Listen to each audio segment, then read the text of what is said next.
plants, the green frontier. These are the discussions of the podcast Horticult. Its continuing mission to talk about strange new cultivars, to seek out new flowers and plant them, to boldly garden like no one has before.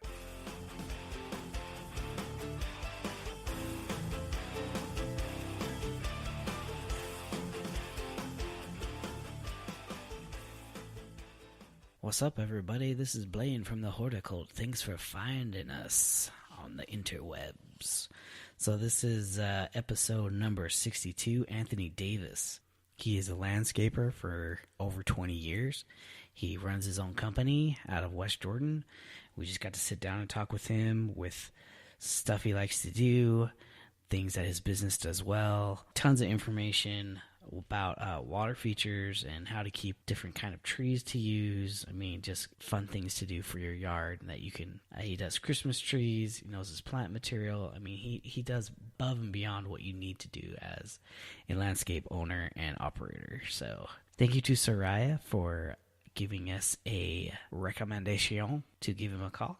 And we're glad that he responded and accepted the invite to come. And so here we go. Let's get it on. This is Beef Lane. And this is B-Rad. And we are the Horticult. Thanks for coming along for the ride. In this episode, we have a special guest with us today. We have Anthony Davis. It's from Celestial Landscapes. And we're just sitting here talking about some good stuff. We know Anthony's been involved in a lot of landscape installs, and he's been in for over 20 years. Yeah, over 20 years. So just give us a little background on how you got started in landscaping. Yeah, sounds good. I started at the age of 15 with Salt Lake County Parks and Recreation, working up at the Salt Lake City Cemetery up in the Avenues. And worked there for about 3 years. Then I worked for Granite School District Grounds Department for another 3 years or so. Worked for a couple private landscape companies, and then decided that I loved it enough that I was going to go ahead and go out on my own. So in 97, I went out on my own. Wow. How old were you? I was 22 when I started company, 15 when I got into the industry.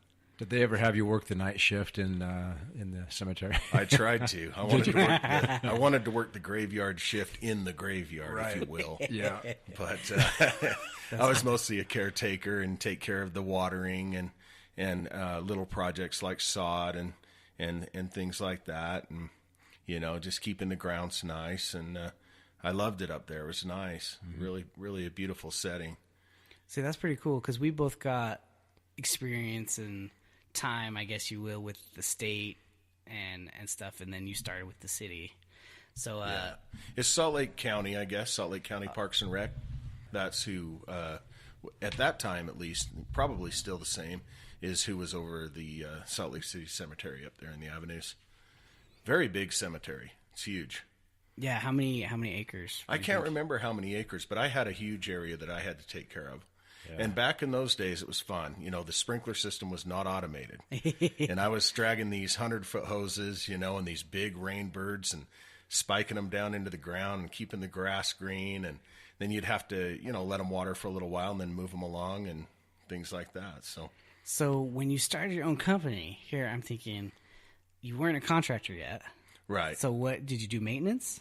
So when I started my company, I started as a landscape contractor. I went into design build right from the beginning. So I was in maintenance initially and got to do a little bit of design or installation during that time frame. And then when I worked for some other private companies, I got to do some install and just fell in love with it. So I decided to go into the design build side right from the beginning in 97. Oh, yeah. That's much more lucrative. Yeah, it can be. It can be. I know some maintenance guys that do really well, too. It kind of depends, but design build treats me well, so, yeah. And so do you use some of the bigger machinery to... Yeah, excavators, skid steer loaders, things like that. It kind of depends on the project and what we need to do. Every project's different, but that's one of the things that is very interesting about the work. How far does your how far does your business stretch out as far as where you're located centrally, and then how far out are you willing to go? Yeah, I take care of Salt Lake County, northern Utah County, into Tooele County, and then up to Heber City. Nice. So just kind of wherever the projects are that anybody who's wanting something custom or unique and wants to have us do the work, then we'll drive to it. That's a big advantage that you have over maintenance. Just the cost of driving. I have a friend who he has I would say he has a fairly successful lawn maintenance, and he doesn't do any installs at all. He does garden work, doesn't do any trees and grass fertilizing and stuff like that. And he centralized it. I mean, that's part of, I guess, the business plan that he has is small area, right, pound them out real quick. Yeah, the smaller the area you can do for maintenance, the better. Where you can get probably, one job in the month and you're good for quite a long time. Right. So that's cool. Yeah, last year we did 30 projects last year. So kind of give you an idea. Whoa, yeah. So it just kind of depends. That's awesome. And you're the owner, operator. Right. And you've got, do you have other people under you that go out? Yeah, I have a crew cool. that works with me. Well, that sounds like a lot of fun. Yeah, it's a lot of fun. Yeah, I really enjoy what I do.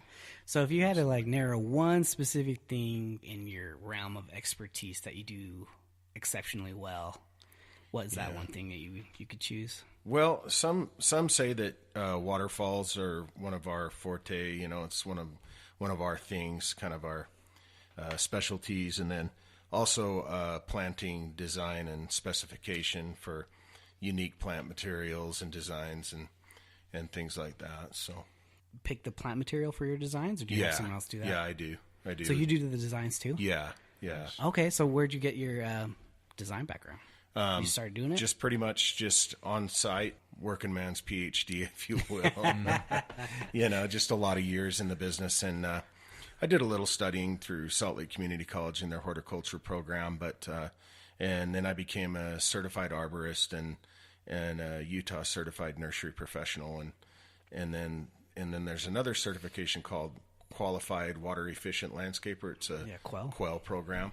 So I did that, and then just tons and tons of studying, and just developed a passion for it. And so after all the hours of studying and then trying everything out in the field, seeing what works, and learning the hard way sometimes on what doesn't work, just put all that together, and then you have something to go on for what to specify and what not to specify. Do you have you noticed a trend or a change in people requesting plant material that's more obviously low maintenance, but maybe Utah native kind of stuff, or not so much? Yeah, a little bit. It's starting to go that way again. It's interesting. About 15 years ago, there was a huge surge for that. Mm-hmm. And we did a lot of xeriscaping back in the lately. We've just, over the last year or two, we've started to do quite a bit more of it. The lawn areas are getting smaller. Plant material, just specifying things that are very low maintenance, water conservative, some native, some that are adapted species, and then just designs that are easy to take care of, and then drip systems and things like that to conserve on water. So that is starting to happen again. We're seeing that again. And I'm expecting that again this year. More water conservation. I know that where I'm at in Springville, we had to, water prices probably 10 years ago spiked. We would pay more money for how many gallons we used, but then also they requested that residential and homeowners would only water so many days per week. And if your address was with an odd number, ended with an odd number, then you would water on this day or this day. And really tried to regiment it like that, and it seemed to work, but it was kind of frustrating too because of the plant material. Yeah, some would suffer, and the grass would go brown, and it was just especially if your sprinkler system isn't quite dialed in just right, and it's just a little bit, it's missing some areas, and then things like that will really show up in the heat of the summer. So I went to the Green Conference just barely. Oh, I was there. Were you there? Yeah. Oh, right on. Cool. Yeah. Yeah, I volunteered in a couple. I was mostly in the design track, and then nice. think Tuesday, I was handing out name tags before the classes started. Yeah.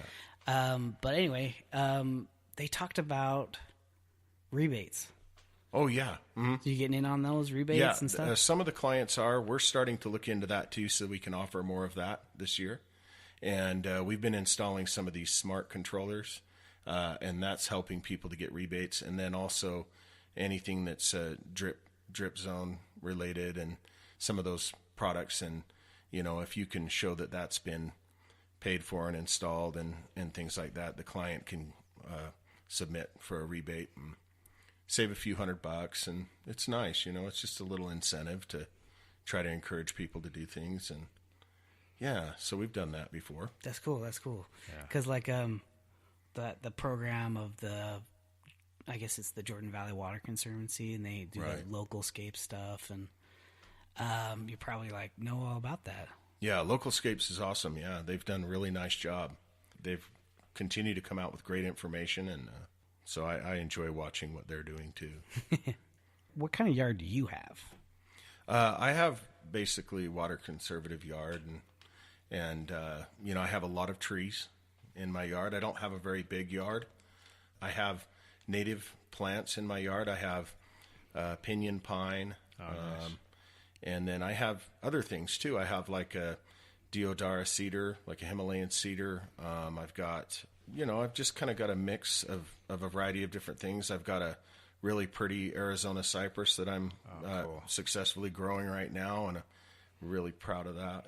Yeah, so you have that's these so little cool. things like that you try, and it's working out really well.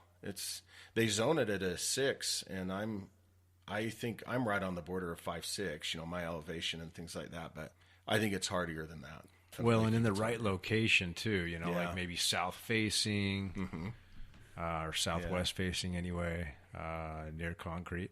Yeah. Would increase that. Yeah, absolutely. It's just fun to try things, Yeah.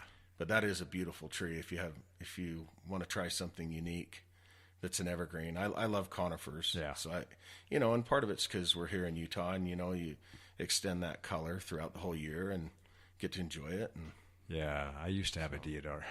Did you? Really nice, like 30 foot, 35 Yeah. foot, and then it got hit by borers, and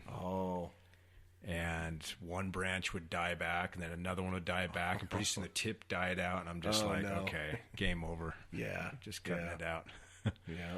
But I was thinking about your waterfalls. Yeah. And so would you have any advice for just the regular Joe out there that doesn't really have a lot of experience? Would you say it's best to hire a professional for the waterfall, or is it possible for homeowners to do that themselves? Yeah, it's a very challenging project to tackle. It is challenging. It's difficult because there is a learning curve to it. I know I've built quite a few. I've probably built, at least 75 different features or something like that. Cool. But I can't say that I was really extremely proud of my first few. Right. Like you that, learned a lot, huh? I don't have photos of those on my website or anything like that. We keep there is that challenge. A lot of the time that when people will build one on their own, do it yourself type situation, a lot of the time they'll redo it later just because they'll kind of learn something from having built one, and then they'll say, I could have done this different. I should have done that or whatnot. And then later on they change it. Yeah. And that's okay. And as long as you're patient with yourself and you understand that you might not get it exactly the way you want it your first try, that's okay. It's a great workout. If you like to lift rocks and you want to get out there, and it can be really back-breaking work. It's very challenging in that way. So you have to be kind of prepared mentally, maybe physically, I don't know, right. for that process. It can be really fun. I would never say to anybody, don't try it or don't do it, or you have to hire a professional. There are advantages to hiring it done, but at the same time, don't be afraid to have a little fun. Just start small and do something that can be successful with. And so you can feel great about it. It doesn't have to be a huge feature. Built water features in areas that are only, say, 5